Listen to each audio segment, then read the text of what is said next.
কখনো কি ভালোভাবে ভেবে দেখেছেন কেন কিছু সাধারণ ভিডিও রাতারাতি মিলিয়ন মানুষের কাছে পৌঁছে যায়, অথচ অনেক দামি ইকুইপমেন্ট আর মাসের পর মাস খাটুনি দিয়ে বানানো কন্টেন্ট কেউ পাত্তাই দেয় না? কেন কিছু অদ্ভুত মিম বা সিলি আইডিয়া সারা দুনিয়া কাঁপায়, আর বড় বড় ব্র্যান্ডের কোটি টাকার বিজ্ঞাপন আমরা 5 সেকেন্ডেই স্কিপ করে দেই? আপনি কি এখনো ভাবছেন এটা শুধু ভাগ্য বা অ্যালগোরিদমের খেলা? সত্যিটা হলো, ভাইরাল হওয়া কোনো কোইন্সিডেন্স বা অ্যাক্সিডেন্ট নয়। এটা একটা পিওর সায়েন্স। আর এই সায়েন্সের নাম হচ্ছে কন্টাজিয়াস।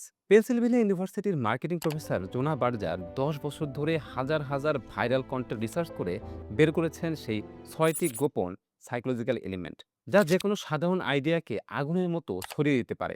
তিনি প্রমাণ করেছেন নির্দিষ্ট কিছু ট্রিগার আর ইমোশন থাকলে একটা সাধারণ মেইল বা একটা সাধারণ প্রোডাক্টও মানুষের মাথায় ভাইরাসের মতো সংক্রামক হয়ে ওঠে।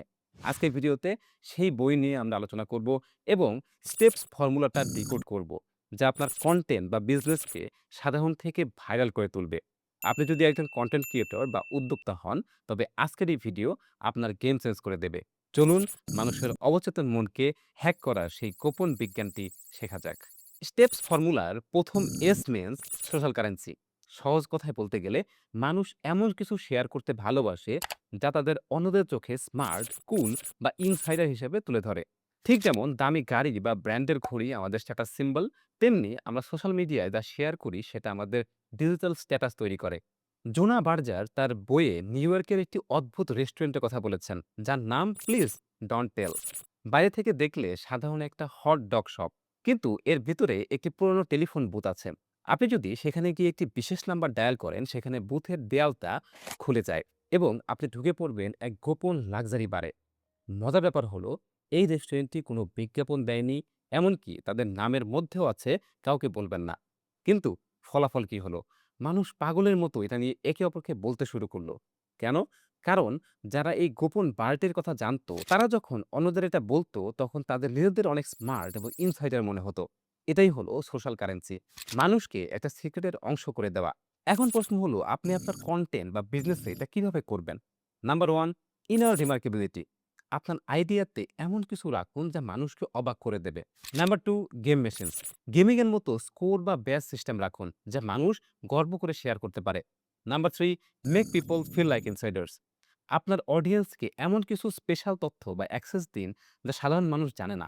আপনার প্রোডাক্ট বা কনটেন্ট এমনভাবে বানান যাতে সেটা শেয়ার করলে মানুষের নিজের সম্মান বা সোশ্যাল কানেক্টে পারে। মনে রাখবেন, মানুষ যখন আপনার কথা বলে নিজেকে স্মার্ট মনে করবে, তখনই সে আপনার কথা ছড়াবে। স্টেপস ফর্মুলা নাম্বার 2 হচ্ছে ট্রিগার্স। সোশ্যাল কারেন্সি মানুষকে কথা বলতে বাধ্য করে, কিন্তু ট্রিগার মানুষকে সেই কথাটি মনে রাখতে সাহায্য করে। সহজ কথায়, ট্রিগার হলো এমন একটি শব্দ, দৃশ্য বা পরিবেশ যা আমাদের অবচেতন মনে অন্য কোনো একটা আইডিয়াকে খুঁচিয়ে জাগিয়ে তোলে। জোনা বার্জার একটি অদ্ভুত ঘটনার কথা বলেছেন। ১৯৯৭ সালে হঠাৎ করেই আমেরিকার মার্স চকলেট বারের বিক্রি আকাশচুম্বী হয়ে গেল। কোম্পানি কোনো নতুন বিজ্ঞাপন দেয়নি, দামও কমায়নি। তাহলে কেন সবাই মার্স চকলেট কিনছিল? কারণ ঠিক সেই সময়ে নাসা মঙ্গল গ্রহে বা মার্সে একটি রোবট পাঠিয়েছিল। সারা বিশ্বের নিউজ চ্যানেলগুলোতে সারাদিন শুধু মার্স মার্স মার্স শব্দটা বাজছিল। আর এই শব্দটাই মানুষের ব্রেইনে ট্রিগার হিসেবে কাজ করছিল, যার ফলে দোকানে গিয়ে তারা অবচেতনভাবেই মার্স চকলেট বার তুলে নিচ্ছিল। কিটক্যাট একসময় তাদের সেলস নিয়ে খুব বিপদে ছিল। তখন তারা একটা মাস্টার প্ল্যান করলো। তারা তাদের বিজ্ঞাপনে কিটক্যাটকে যুক্ত করে দিল কফির সাথে। তাদের স্লোগান ছিল KitKat and coffee, a best friends break. এখন ভাবুন, মানুষ কি প্রতিদিন কিটক্যাটের বিজ্ঞাপন দেখে? না। কিন্তু যদি প্রশ্ন করি, মানুষ কি প্রতিদিন কফি খায়? উত্তরটা হবে হ্যাঁ। যখনই কেউ কফির কাপ হাতে নিত বা কফির ঘ্রাণ পেত, কফি তার ব্রেইনে টিকা হিসেবে কাজ করত এবং সাথে সাথে তার কিটক্যাটের কথা মনে করে যেত। এভাবেই কিটক্যাট মানুষের দৈনন্দিন অভ্যাসের ভেতরে নিজেদেরকে জায়গা করে নিল। আপনার কনটেন্ট বা প্রোডাক্টকে ভাইরাল করতে হলে সেটি মানুষের চারপাশের কোনো সাধারণ হ্যাবিটের সাথে যুক্ত করুন। যেমন এনভায়রনমেন্টাল ট্রিগার্স। এমন কিছুর সাথে নিজেকে লিঙ্ক করুন যা মানুষ প্রতিদিন দেখে। যেমন শুক্রবার মানেই বিশেষ কোনো content. The proximity rule. Trigger এবং আপনার মেসেজের মাঝে যেন মিল থাকে। সোশ্যাল কারেন্সি আপনার আইডিয়াকে একবার আলোচনার টেবিলে আনবে, কিন্তু ট্রিগার সেই আলোচনাকে মাসের পর মাস টিকিয়ে রাখবে। মনে রাখবেন, যা চোখের সামনে থাকে তাই মানুষের মুখে থাকে। স্টেপ ফর্মুলার ৩ নম্বর হলো ইমোশন। আমরা ভাবি যে কোনো আবেগই হয়তো কন্টেন্ট ভাইরাল করতে পারে, কিন্তু জোনা বার্জার তার গবেষণায় এক অদ্ভুত সত্য খুঁজে পেয়েছেন। সব আবেগ কিন্তু শেয়ারিং বাড়ায় না, বরং কিছু আবেগ আমাদের অলস করে দেয়, আর কিছু আবেগ আমাদের অ্যাকশন নিতে বাধ্য করে। প্রফেসর বার্জার নিউ ইয়র্ক টাইমসের হাজার হাজার আর্টিকেলের উপর একটি স্টাডি চালিয়েছিলেন। তিনি দেখলেন বিজ্ঞানের জটিল বিষয় নিয়ে লেখা আর্টিকেলগুলো, যেমন নতুন কোনো গ্রহ আবিষ্কার বা ক্যান্সারের নিরাময়, ডিনারের রেসিপি বা ফ্যাশন টিপসের চেয়ে অনেক বেশি শেয়ার হচ্ছে। কারণ সেই আর্টিকেলগুলো মানুষের মনে বিস্ময় তৈরি করছিল। যখনই আমরা কোনো কিছু দেখে অবাক হই, আমাদের হার্টবিট বেড়ে যায় এবং আমাদের শরীরের ভেতরে এক ধরনের উত্তেজনা কাজ করে। এই উত্তেজনাকে জোনা বার্জার বলেছেন হাই অ্যারোসল বা উচ্চ উদ্দীপনা। প্রফেসর বার্জার আবেগকে দুইভাবে ভাগ করেছেন, এক হচ্ছে হাই অ্যারোসল এবং আরেকটা হচ্ছে লো অ্যারোসল। হাই অ্যারোসল বলতে আসলে কি বোঝায়? বিস্ময়, প্রচন্ড আনন্দ, রাগ বা উদ্বেগ, এই আবেগগুলো মানুষকে দৌড়াতে বা কিছু একটা করতে বাধ্য করে, তাই মানুষ সাথে সাথে শেয়ার করে। আরেকটা হচ্ছে লো অ্যারোসল, দুঃখ বা তুষ্টি। দুঃখ আমাদের স্তব্ধ করে দেয়, আমরা কেবল নিজের ভেতরে সেটা অনুভব করি, শেয়ার করতে ইচ্ছা করে না। আপনি যখন কোনো দুর্নীতি বা অন্যায়ের খবর শুনেন, আপনি রাগে সেটা শেয়ার করেন। আবার যখন জাদুর মতো কোনো একটা ট্রিক দেখেন, আপনি অবাক হয়ে সেটা শেয়ার করেন। আপনার কনটেন্টকে ভাইরাল করতে হলে শুধু ইনফরমেশন দিলে হবে না, মানুষকে কিছু একটা ফিল করাইতে হবে। নাম্বার 1, এমন কিছু দেখান যা দেখে মানুষের চোখ কপালে উঠবে। নাম্বার 2, কোনো সামাজিক বা অন্যের বিরুদ্ধে কথা বলুন যা মানুষকে উত্তেজিত করবে। নাম্বার 3, কেবল কান্না বা দুঃখের কথা শেয়ার কমায়। দুঃখের সাথে যদি আশা যোগ করেন, তবে সেটাই কাজ করবে। আপনি কি বলছেন তার চেয়ে বেশি গুরুত্বপূর্ণ হলো আপনি মানুষকে কেমন অনুভব করাচ্ছেন। মনে রাখবেন, তথ্য মানুষকে শিক্ষিত করে, কিন্তু আবেগ মানুষকে শেয়ার করতে বাধ্য করে। স্টেপ ফর্মুলার ৪ নাম্বার হচ্ছে পাবলিক। মানুষ স্বভাবতভাবেই অনুকরণ প্রিয় প্রাণী। আমরা যখন দেখি অন্য কেউ কোনো একটা কাজ করছে বা কোনো একটা প্রোডাক্ট ব্যবহার করছে, তখন আমাদের অবচেতন মন ভাবে নিশ্চয়ই এটা ভালো, আমাকেও এটা করতে হবে। কিন্তু সমস্যা হলো মানুষ কেবল সেই কাজগুলো অনুকরণ করতে পারে যা তারা চোখে দেখতে পায়। একেই জোনা বার্জার বলেছেন পাবলিক ভিজিবিলিটি বা জনসম্মুখে দৃশ্যমানতা। প্রফেসর বার্জার অ্যাপল ল্যাপটপের একটি চমৎকার ডিজাইনের কথা উল্লেখ করেছেন।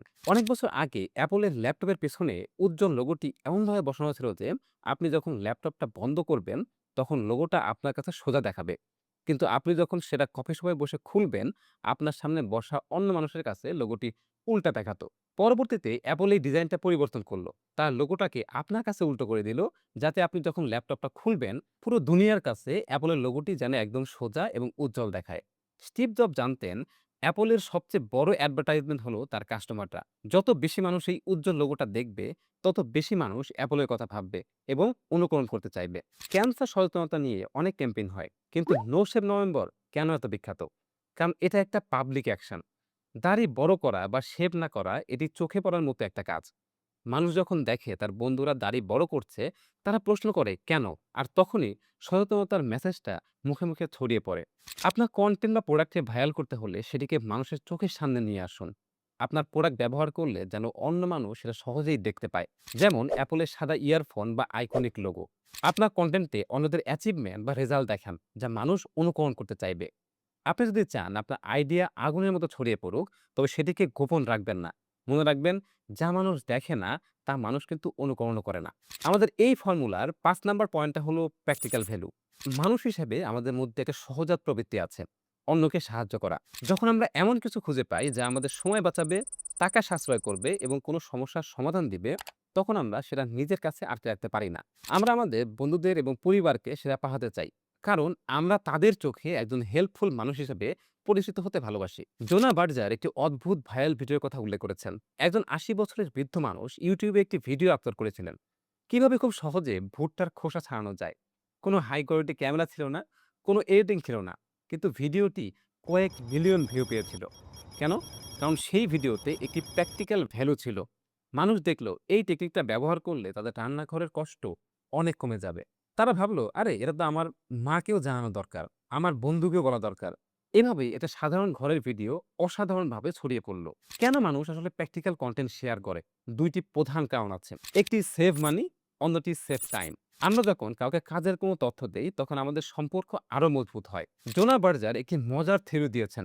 কোনো পণ্যের দাম যদি ৳১০০ কম হয়, তবে সেখানে পার্সেন্টেজ, যেমন ২০% ছাড়, এই টাইপের কিছু দেখলে মানুষ বেশি আকর্ষণ বোধ করে। আর দাম ৳১০০ বেশি হলে সরাসরি টাকার পরিমাণ, যেমন ৳৫০০ ছাড়, এই টাইপের জিনিস দেখালে মানুষ বেশি শেয়ার করে। আপনার বিজনেস কনটেন্টকে ভাইরাল করতে হলে সেটাকে কেবল এন্টারটেইনিং নয়, ইউজফুল বা কার্যকরী করে তুলুন। আপনি যা জানেন সেটাকে ছোট, ছোট টিপস বা হ্যাকস হিসেবে মানুষের সামনে আনুন। অফার বা ডিসকাউন্ট দেওয়ার সময় এমনভাবে উপস্থাপন করুন যেন সেটা মানুষের চোখে পড়ে। সবার জন্য টিপস না দিয়ে নির্দিষ্ট কারো জন্য দিন। যেমন স্টুডেন্টদের জন্য ৫ টি স্টাডি হ্যাকস। আপনার কনটেন্টে অন্তত এমন একটি তথ্য রাখুন যা মানুষের জীবনকে ১ ইঞ্চি হলেও সহজ করবে। মনে রাখবেন, মানুষ আপনার কনটেন্ট শেয়ার করে কারণ তারা আপনার মাধ্যমে অন্যকে সাহায্য করতে চায়। এবং আমাদের এই স্টেপস ফর্মুলার নাম্বার 6 হচ্ছে স্টোরিজ। মানুষ আজকাল থেকে গল্প বলতে এবং শুনতে ভালোবাসে। আপনি যদি কাউকে অনেক তথ্য দেন, তবে তার মস্তিষ্ক সেটি কয়েক মিনিটের মধ্যেই মুছে ফেলবে। কিন্তু আপনি যদি সেই তথ্যের উপরে একটি গল্পের প্রলেপ লাগিয়ে দেন, তবে সেটি তার সারা জীবন মনে থাকবে। জোনা বার্জার তার এই বইয়ে একটি চমৎকার উপমা ব্যবহার করেছেন, ট্রোজান হর্স। গ্রিকরা যখন ট্রয় নগরী জয় করতে পারছিল না, তখন তারা একটি বিশাল কাঠের ঘোড়া উপহার হিসেবে পাঠিয়েছিল। ট্রয়বাসীরা ভাবল এটি একটি শান্তি চুক্তি, কিন্তু ওই ঘোড়ার পেটের ভেতরে লুকিয়ে ছিল গ্রিক সৈনিকরা। গল্প ঠিক সেই কাজটাই করে। গল্প হলো ওই কাঠের ঘোড়া বা বাহন, আর আপনার মেসেজ বা প্রোডাক্ট হলো ভেতরের সৈনিক। মানুষ যখন গল্পটা অন্যের কাছে শেয়ার করে, তখন অজান্তেই তারা আপনার ব্র্যান্ডের মেসেজটাকেও ছড়িয়ে দেয়। সাবওয়ে যখন তাদের স্যান্ডউইচের পুষ্টিগুণ নিয়ে বিজ্ঞাপন দিচ্ছিল, তখন কেউ সেটা খেয়াল করেনি। কিন্তু যখন জ্যারেড ফোগল নামের এক যুবকের গল্প সামনে এলো, যিনি প্রতিদিন কেবল সাবওয়ে স্যান্ডউইচ খেয়ে প্রায় ১০০ কেজি ওজন কমিয়ে ফেলেছিলেন, তখন সেটি আগুনের মতো ভাইরাল হয়ে গেল। মানুষ এই গল্পটা শেয়ার করতে শুরু করছিল, কারণ এটি ছিল অবিশ্বাস্য। আর গল্পটা বলার সময় তারা বলতে বাধ্য হচ্ছিল যে জ্যারেড কি খেয়েছিল, সাবওয়ের স্যান্ডউইচ। ব্যাস, গল্পের ভেতরেই সাবওয়ের মার্কেটিং সাকসেসফুল হয়ে গেল। আপনার কনটেন্ট বা প্রোডাক্টকে ভাইরাল করতে হলে সেটিকে গল্পের অংশ বানান। কেবল আপনার প্রোডাক্টের ফিচার বলবেন না, সেটি ব্যবহার করে কারো জীবন বদলে গেছে সেই গল্পটা বলুন। গল্প এমন হতে হবে যেন আপনার ব্র্যান্ড বা মেসেজটা বাদ দিলে গল্পটাই অর্থহীন হয়ে পড়ে। মানুষ যেন বুঝতে না পারে তারা বিজ্ঞাপন দেখছে। তারা যেন মনে করে তারা একটা দারুণ কাহিনী শুনছে। তথ্য মানুষকে কেবল শিক্ষিত করে, কিন্তু গল্প মানুষকে বিশ্বাস করায় এবং শেয়ার করতে বাধ্য করে। মনে রাখবেন, তথ্য হলো হাড় আর গল্প হলো রক্তমাংস, যা আপনার আইডিয়াকে জীবন্ত করে তোলে। তো এই ছিল জোনা বার্জারের সেই ৬টি মাস্টার কি বা স্টেপস ফর্মুলা।